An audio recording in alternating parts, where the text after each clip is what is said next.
we are looking at the Cain type of anger. We said there are times when anger can be right, but even then we have to be careful. If you are not part of the teaching last episode, please go back and have a listening. The thinking when we're looking at anger as a tool of assault, a tool of abuse, a tool of manipulation, the thinking of the angry man and the angry woman is like this: somebody has hurt me, somebody has wronged me, and I will make them pay. I will make sure they are punished. And the question that raised is, can we use our anger as a justification to play God? So what we're going to do now is to read Romans chapter 12. Remember, that was actually where we ended. I was about reading that scripture when I stopped. Romans chapter 12, and we're going to read verses 17 to 21, the New Living Translation. Never pay back evil with more evil. Do things in such a way that everyone can see that you are honorable. Do all that you can to live in peace with everyone. Dear friend, never take revenge. Leave that to the righteous anger of God. For the scriptures say, I will take revenge. I will pay them back, says the Lord. Instead, if your enemies are hungry, feed them. If they are thirsty, give them something to drink. In doing this, you will heap burning coals of shame on their head. Don't let evil conquer you, but conquer evil by doing good. Our anger must never be used as a tool of revenge. We need to understand that only God is the avenger. Even when we are in the right, our anger must never be a tool of revenge. Only God is the avenger. Yes, in some cases, God has delegated a degree of judgment and avenging to secular righteous authority and government that He has placed over us.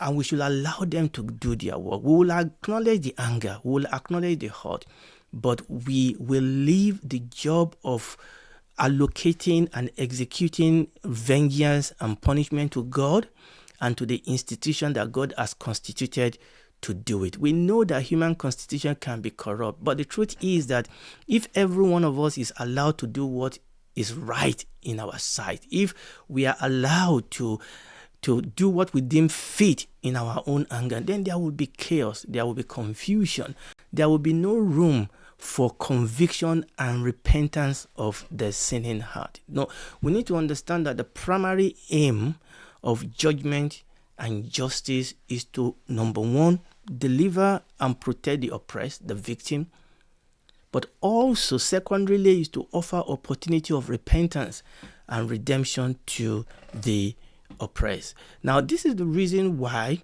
in verse 20 of that Romans chapter 12 that we read, this is the reason why Paul quoted Proverbs 25 verses 21 to 22. To heap coal of fire on somebody's head is not really a personal vendetta or a revenge action by us, because that verse in Romans chapter 12 goes on to tell us that be not overcome of evil, but overcome evil with good. That is verse 21. Praise the Lord. So we need to understand that you and I, our right response to those who do us harm, number one, can de-escalate the situation and bring burning shame upon the offender. And hopefully through that, God can bring them to conviction and repentance. It doesn't always happen that way, but that is what God has called us to do. And our right response to those that harm us will also mean that we trust in the justice of God, that we trust God to do what is right. We trust God with our pain and with our anger. And also when we respond rightly to harm or to insult, when we respond rightly, we will allow God's own power and judgment to fall upon the perpetrator.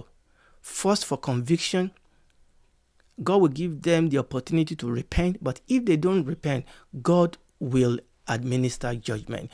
God will pay back. That Romans chapter 12 that we read, God said, vengeance is mine, saith the Lord. God said, I will repay. So we have seen that there is righteous anger, and such anger is right. Even God commanded us to be angry.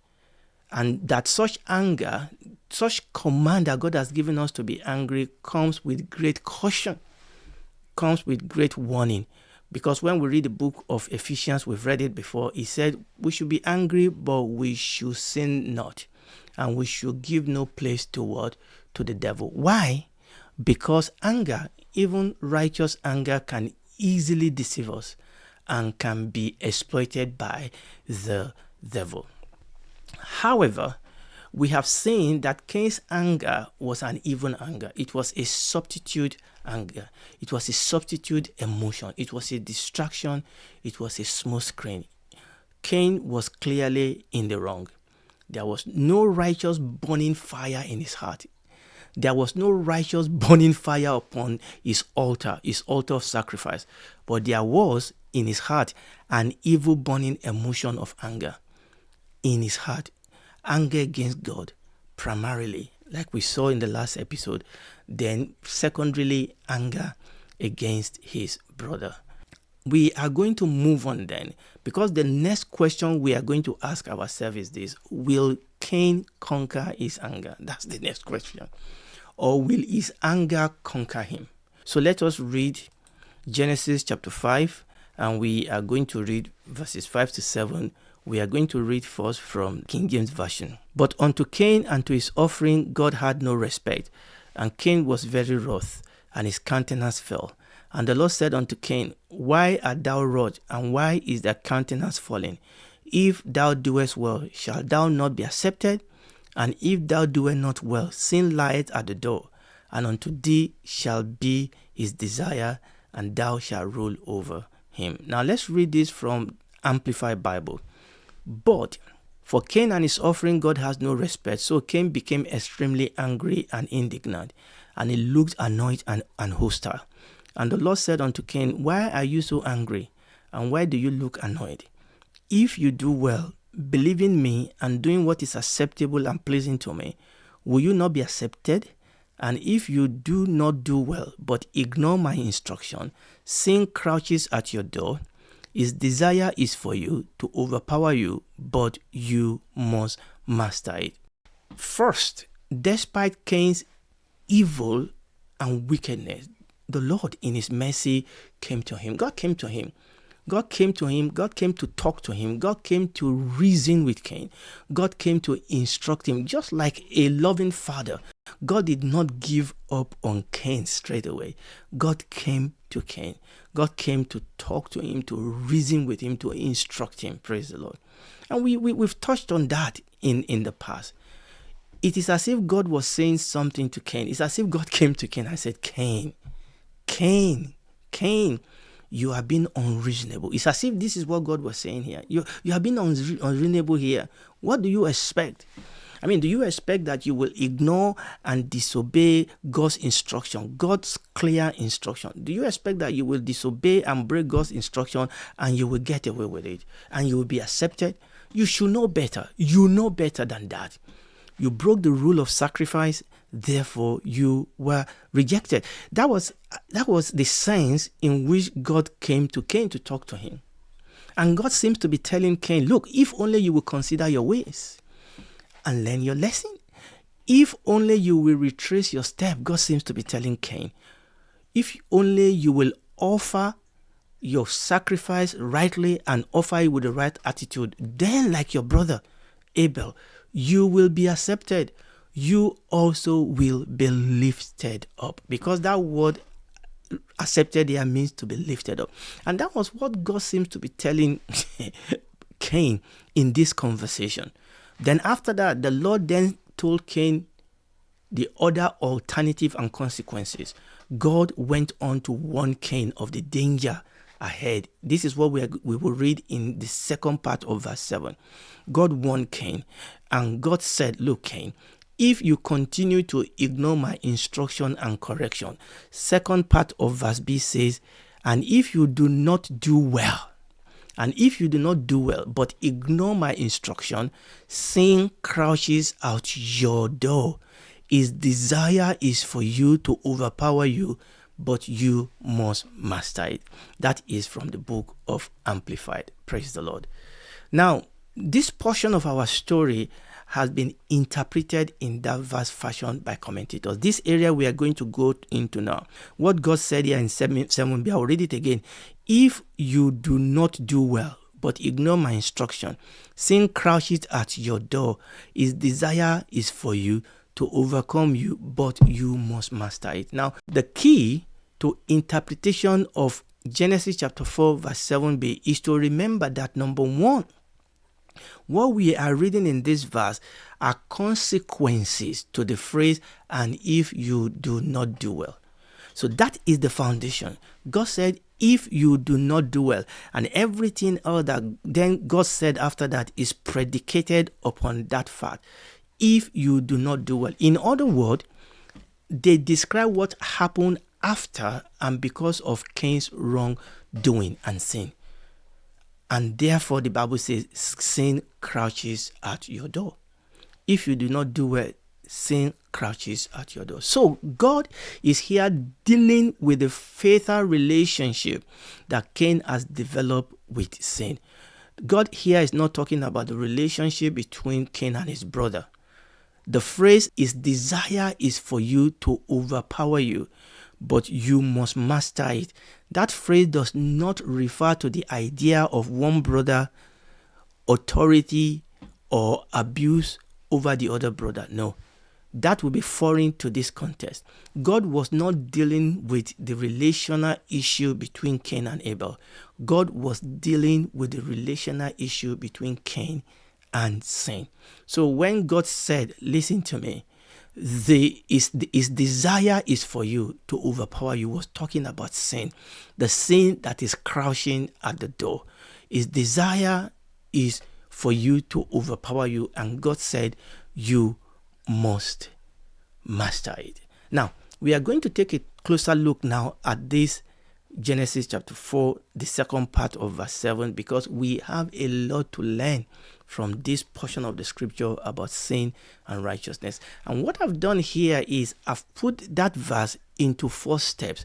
And what I've done is we are going to read from bottom up. Okay, don't let this confuse you. So I've put it into 4 steps, but remember we are reading from bottom up, and we are going to see how the Lord will help us learn some lesson here. So let's have a look at this. So we are reading Genesis chapter 4 verse 7b from Amplify, and we have put them in 4 steps. The first step is God said, and if you do not well, in other words, if you ignore my instruction. Remember, that is the foundation in which the other 3 steps are built. God said, if you do not do well, but if you ignore my instruction, first step. Second step, sin crouches at your door. Third step, his desire is for you or to overpower you. And fourth step, but you must master it. What we want to do is to just place a closer attention to each one of these steps, and what we are trusting God is for us to learn some lesson. The first step is, but if you do not do well, but ignore my instruction. So God told Cain, and if you do not do well, or if you ignore my loving rebuke, if you ignore my divine instruction, or if you will not consider your way and retrace your step, or if you do not do good works and offer offering as it should be offered, or if you continue down this path of rebellion, if you continue down this path of evil and wickedness, God said there are dire consequences. That is the first step. God was warning Cain, and God is warning us that if we continue in the path of rebellion, of rejection of the Savior, God said there are dire consequences. So that is the first step. If we didn't listen, it triggered the second step. So what is the second step? The second step says sin crouches at your door. Remember what we are doing? We are looking at each one of these steps closely. God said, if you do not do well, if you continue to ignore my instruction, then sin crouches at your door, which will be the second step. Now, what does that mean? Sin crouches at your door. God warned Cain that sin is not a game. God warned Cain that sin is not a game. Sin is dangerous. Sin is deadly. That is what God was warning Cain about.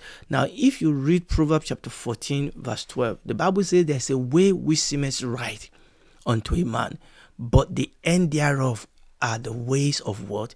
Of death. The Message translation says that there is a way of life that looks harmless enough. Look again. It leads straight to hell. And this is what we are looking at here. This is the warning that God was given to Cain. God said, look, sin crouches at your door. God was warning Cain that sin is not a game. Sin is deadly. Sin is dangerous. And God used a metaphor. When we read in the book of Genesis, sin crouches. That word crouches at your door. That word crouches is actually a metaphor of a wild beast stalking his prey that is going to destroy. So God is saying that sin is like a wild beast, is stalking you. A wild beast, a lion that is, stalking, that is prowling about looking for who it may devour. I like what a commentator interpreted this part of 7b. In fact, the old part of 7b.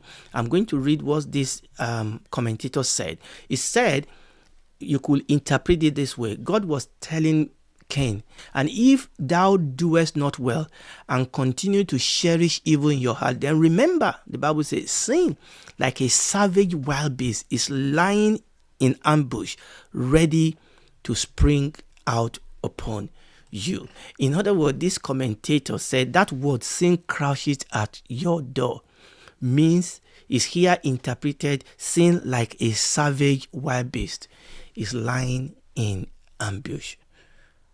And what are the intentions of savage wild beast? What are their intentions? That key us into step 3. That triggers step 3. What is step 3? His desire is for you to overpower you. So step 1, and if you do not do well, if you continue to ignore God's instruction, step 2, sin crouches at your door like a savage beast that wants to destroy. What does the beast want to do? To overpower you. His desire is for you. Now let's look at what that means. His desire is for you to overpower you. Why is sin like a savage wild beast? Why is it laying in ambush? Why is it laying in wait? Sin is not laying in ambush to shake us our hand or to give us a friendly hug. No. Sin, like a savage beast, is waiting in ambush to spring upon people, to overpower them. Remember, John 10:10 says, the thief comes only in order to steal, to kill, and to destroy. A commentator make this life application to this part of this teaching that we are doing, and I'm going to read it. He said, the metaphor of sin as a wild beast, ready at any moment to spring upon and get the mastery of the man who will not make the effort to do what he knows to be right, embodies a deep spiritual truth. The evil passions, always ready to take advantage of the will that refuses to hear the voice of the better self, have often in literature been likened to a wild beast. And a wild beast does not come to rub you on the head. A wild beast does not come to give you a friendly hug. It has come to devour, to steal, to kill, and to devour.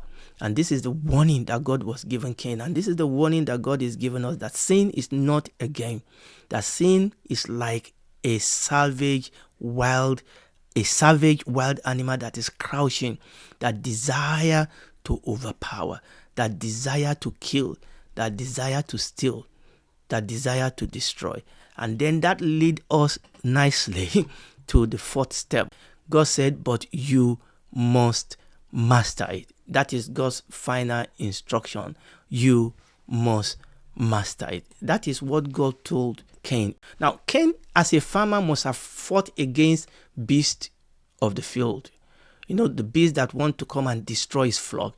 He must have tamed animals and yoked them to use them in his farming. And here God was charging Cain to rule over this wild beast of sin that is threatening to destroy him. And a commentator said this, and this is where we are going to end today. A commentator said, it is needful for all men, if they do not mean to be torn to pieces, to master the animal that is in them and the wild things that has been created out of them. I'll read that again. He said, it is needful for all men and all women that if they do not mean to be torn into pieces, we have to master the animal, this sin that is in us, this weight, this sin that easily besets us, and the wild things that has been created out of them. So God was warning Cain that a wild beast is at your door, is crouching, is ready to waste your life. And God said, you must get a grip, Cain. You must rule over it. You must tame this tiger. But the question is, did Cain tame the tiger of sin? Can we tame the tiger of sin? Can anybody tame this tiger? What should Cain have done at this junction? What should Cain have done for him to be able to tame this tiger? And we are going to pick it up from here next time by the grace of God. And if you are listening to me tonight and you are not born again, I want you to know that there is a way that seemeth good to human. But the Bible says that, look again, the end of it is hell, is a place of destruction. But God does not want you and I to go to hell. For God so loved the world that he gave his only begotten Son, that whosoever believe in him will not perish, but have everlasting life. This evening, this night, you can ask Jesus to come into your life and be your God, and he will come. He will make you a child, a daughter, a son. He will take the heart of stone, the dead heart out of you, and give you a heart of flesh, give you his own spirit. You will become a member of his family, a friend of God. He will become your father, walk with you throughout the rest of your life here. And when this is all over, you will become a member. You will spend eternity with him in the new heaven and the new earth. Do it today.